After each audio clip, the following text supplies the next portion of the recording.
Namaskar, hello and welcome to Sunset TV. I am Namrata Singh and you are watching Question Hour. The show focuses on important questions raised by members in both Houses of Parliament concerning matters of national interest. In the Rajya Sabha, members from various parties posed questions related to 8 ministries and sought responses from the respective ministers. Similarly, in the Lok Sabha's Question Hour, members from diverse parties raised questions pertaining to 11 ministries and sought responses from the respective ministers. Now let's take a look at some of the questions whose replies were tabled in both the houses. Rajya Sabha member J.B. Mathir Hisham asked the Minister of Ports, Shipping and Waterways specific actions taken to upgrade and modernize the shipbuilding sectors across India and the shipbuilding unit-wise details thereof, the projected investment amount in the shipping sector and the Maritime Development Fund. The ministry in its reply informed the House of initiatives to modernize the shipbuilding sectors across the country. These include the Shipbuilding Financial Assistance Policy guidelines have been amended to encourage active participation in shipbuilding activities. Standard tug designs of 5 variants issued for use by major ports for procurement of tugs to be built in Indian shipyards. To promote indigenous shipbuilding, hierarchy of right of first refusal to be followed in any kind of charter of a vessel which is undertaken through a tender process. The revised hierarchy of right of first refusal is Indian built, Indian flagged and Indian owned, Indian built, Indian flagged and Indian IFSCA owned, foreign built, Indian flagged and Indian owned, foreign built, Indian flagged and Indian IFSCA owned, Indian built, foreign flagged and foreign owned. The Green Tug Transition Program aims to reduce carbon emissions and minimize environmental impact by encouraging adoption of environmentally sustainable tugboat operations. The House was further informed that Harit Nauka guidelines for inland vessels, which aim to promote adoption of greener technologies in inland waterway vessels, have been introduced. Shipyards have been included in the updated harmonized master list of infrastructure subsectors. In order to promote indigenous shipbuilding, guidelines on evaluating and awarding tenders for new shipbuilding orders floated by government departments or agencies, including public sector undertakings for acquisition of any type of vessels used by them for governmental purposes or for their own use, have been issued. Whenever acquisition of a vessel is undertaken through tendering route, the qualified Indian shipyards will have a right of first refusal to enable them to match the evaluated lowest price offered by the foreign shipyard, which is aimed at increasing shipbuilding activities in Indian shipyards. Furthermore, government entities dealing with shipbuilding and ship owning are advised to ensure local content as per the Government of India Public Procurement Preference to Make in India Order 2017. As per this order, procurement of ships of less than 200 crore rupees is required to be from Indian shipyards. In addition, the ministry informed the House that Budget 2025 has included several announcements pertaining to the sector. These include a revamped shipbuilding financial assistance policy to address cost disadvantages. This includes credit notes for shipbreaking in Indian yards to promote the circular economy. Large ships above a specified size will be included in the infrastructure harmonized master list. Shipbuilding clusters will be facilitated to increase the range, categories and capacity of ships. This will include additional infrastructure facilities, skilling and technology to develop ecosystem. Maritime Development Fund with a corpus of over 25,000 crore rupees will be set up. This will be for distributed support and promoting competition. This will have up to 49% contribution by the government and the balance will be mobilized from ports and private sector.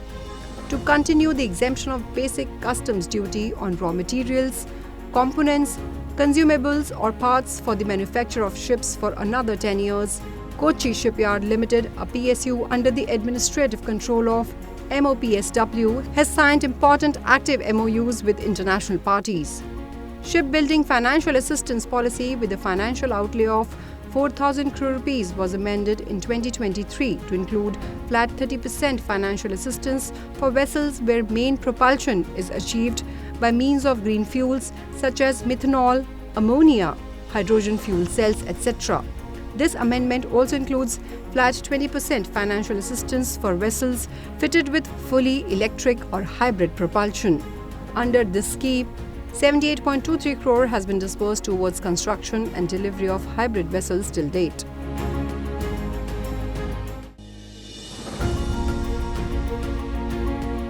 Lok Sabha members Baijayant Panda and Devesh Shakya asked the Minister of Fisheries, Animal Husbandry and Dairying whether the government has received proposals from the states of Odisha and Uttar Pradesh regarding setting up of fisheries, animal husbandry and dairy projects under the centrally sponsored schemes, and if so, the details thereof and the response of government thereto, and steps taken by the government to promote animal husbandry and fisheries sectors in the country. आदरणीय प्रधानमंत्री जी के प्रयास के कारण मत्स्य उत्पादन के क्षेत्र में आज पूरे दुनिया में हम दूसरे नंबर पर हैं और 10 वर्षों में हमारा निर्यात 2 गुना बढ़ गया। 30,000 करोड़ से हम 60,000 करोड़ का निर्यात इस वर्ष हमने किया है। अब उन्होंने मार्केटिंग के बारे में कहा, होलसेल मार्केटिंग के एक तरफ हम लोग निर्यात को बढ़ाने का प्रयास कर रहे हैं और दूसरी तरफ मार्केटिंग जो डोमेस्टिक मार्केट में मार्केटिंग की सुविधा के लिए जो मत्स्य पालन से जुड़े किसान हैं उनको मार्केट की सही सुविधा देने के लिए उनको बेस्ट बार्गेनिंग करके बेस्ट प्राइस करने के लिए ई मार्केटिंग पोर्टल भी हम लोगों ने लॉन्च किया है, जिसका लाभ आज मत्स्य उत्पादन से जुड़े किसान उठा रहे हैं। अध्यक्ष महोदय, हमारा जो दूध का उत्पादन है हम विश्व में पहले स्थान पर है और इस बार जो हमारा दूध का उत्पादन है 239.30 मिलियन मीट्रिक टन है, जो पिछले 10 वर्षों के अंतराल में लगभग जिस तरह मत्स्य पालन में हम बढ़े हैं उसी तरह हम दूध के उत्पादन में भी हम बढ़े हैं। 63.5% का ग्रोथ है और एफएमडी के रोग को हम लोग जड़ मूल से समाप्त करने के लिए और आदरणीय प्रधानमंत्री नरेंद्र मोदी जी का संकल्प है कि 2030 तक हम इस देश को एफएमडी मुक्त राष्ट्र घोषित करेंगे और हम दूध के निर्यात में भी आगे बढ़ेंगे। Rajya Sabha member Ramji Lal Suman asked the Minister of Health and Family Welfare whether the government is considering to bring a scheme like the central government health scheme for the treatment of common people that would allow every Indian to receive treatment by paying a fixed amount. If so, the details thereof, and if not, the reasons therefore, and which people are being provided CGHS facility for treatment. 2 बातें मैं यहाँ पर कहना चाहता हूँ।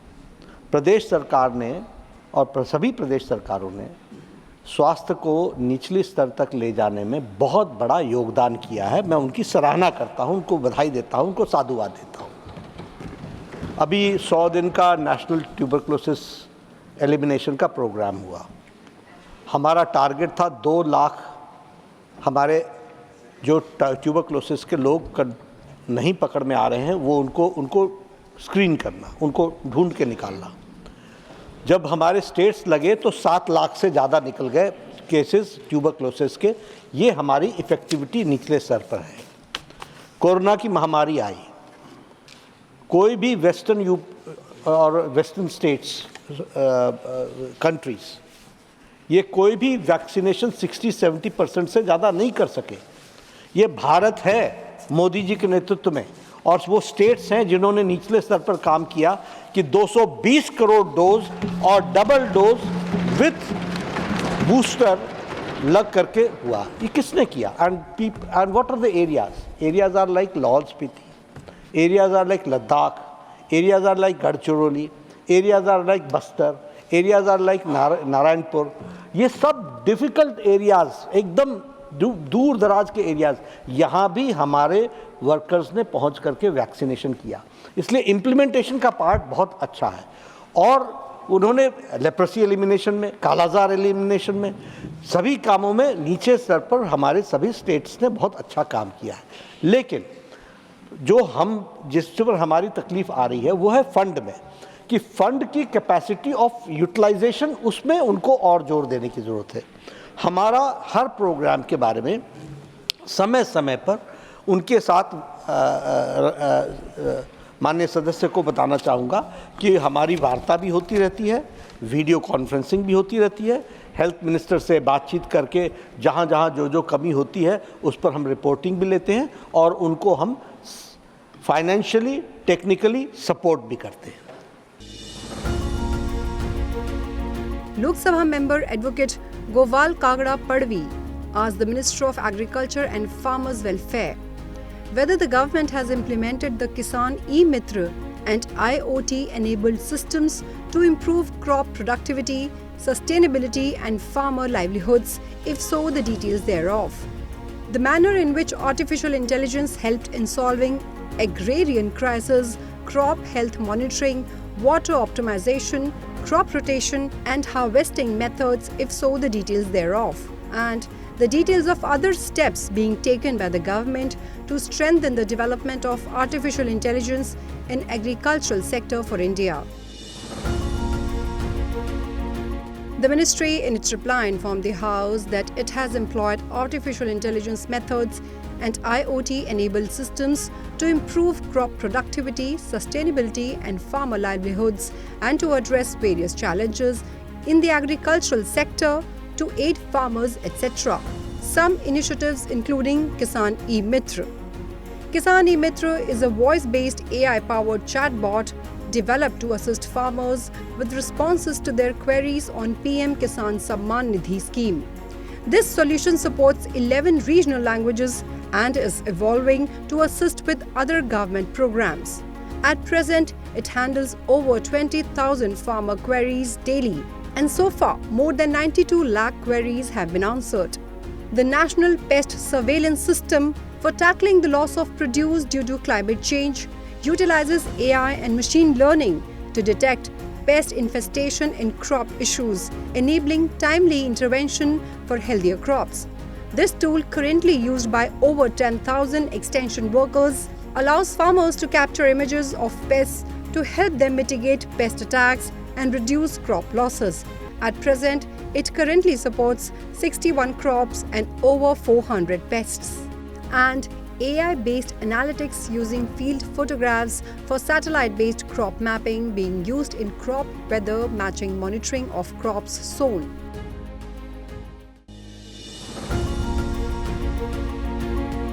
Lok Sabha members Gajendra Singh Patel and Chavda Vinod Lakhmashi asked the Minister of Social Justice and Empowerment total number of villages declared as Adarsh Gram and the total number of villages belonging to SCs under the relevant schemes in financial year 2024-25 till February 2025 and total funds released particularly in Maharashtra including Jalgaon parliamentary constituency. अध्यक्ष महोदय, ये योजना 2021-22 में शुरू हुई थी और जो आदर्श ग्राम योजना है ये योजना इसलिए शुरू की थी, पहले सरकारों ने लोगों के लिए हमारे अनुसूचित जाति के लिए कुछ नहीं का काम किया था और ये योजना है प्रधानमंत्री अनुसूचित जाति अभ्युदय योजना है, PM अजय योजना है। इसमें आदर्श ग्राम भी होता है, अनुदान सहायता होती है, छात्रावास भी होता है माननीय। और ये जो योजना है 21-22 में शुरू हुई थी अध्यक्ष महोदय, उसमें आइडेंटिफाई किए गए गाँव 29,847 है और गाँव की जो गाँव का पॉपुलेशन होता है ये पॉपुलेशन 500 से ज़्यादा होना चाहिए और शेड्यूल कास्ट का पॉपुलेशन 40% होना चाहिए। इसी तरह की योजना है और इस योजना में 20 लाख रुपए हम उस गाँव के लिए देते हैं। तो इसी तरह इसमें रोड है, ड्रेनेज है, इलेक्ट्रिसिटी पोल है, घर के नल है और भी ऐसे गाँव है और डिक्लेयर गाँव है 11,076 है और इसमें खर्च गया हमने 1,698 करोड़ रुपये का खर्च किया है। 2024-25 में 4,991 ग्राम डिक्लेयर किए हैं। मध्य प्रदेश में आदर्श ग्राम की संख्या 1,690 है और घोषित गाँव जो आइडेंटिफाई गाँव 1,690 है, घोषित किए हुए गाँव 1,223 है और 270.74 करोड़ रुपया जो है इसके लिए हमने दे दिया है और 5,299 जो कार्य हमने पूरे किए हैं। उसके लिए 11,05,000 लोगों को उसका फायदा भी हो गया है। मध्य प्रदेश में 46 छात्रावास है, महाराष्ट्र में 59 है, गुजरात में 17 है। इसी तरह मतलब छात्रावास के लिए हम अनुदान देते हैं और ये छात्रावास के लिए हम काम करते हैं। Rajya Sabha member M. Shanmugam asked the Minister of Finance whether government has launched scheme for special assistance to states for capital expenditure in view of poor fiscal condition of states post-COVID and introduction of GST, and if so, the details thereof and the special assistance released to various states including Tamil Nadu in the last 3 years. आपके माध्यम से सदन को बताना चाहता हूं कि जो तमिलनाडु को जो कर हस्तांतरण हुआ है वो 9 से 14 तक 62,758 करोड़ रुपये, और अगर देखें तो 14 से 19 में 1,19,455 करोड़ और 19 से 25 तक 2,33,334 करोड़। वहीं पे अनुदान के रूप में अगर देखें तो 9 से 14 में जहां 35,262 करोड़ और 14 से 19 में 95,734 करोड़ और 219-25 में 1,83,495 करोड़।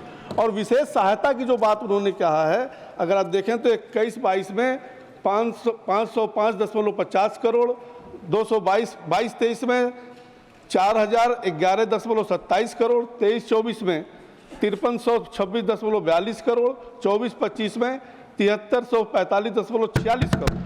जहाँ तक कर हस्तांतरण का सवाल है सभापति महोदय, अगर 4 से 14 के जो 94,971 करोड़ था और जो 24 में 2,92,113 करोड़ हुआ है, मतलब 207%। उसी प्रकार से अनुदान में भी अगर आप देखें तो 342% की बढ़ोतरी तमिलनाडु में की गई है। और जहाँ तक वो डिजास्टर की बात कर रहे थे, उसमें तमिलनाडु को अभी 1121.5 करोड़ का भी दिया गया है। उसका डेट भी बढ़ा दिया गया है कि आप उसको खर्च 31/12/2025 तक कर सकते हैं। Well, that is all I have for you in this edition of Question Hour. Stay tuned and thank you for watching Sunset TV.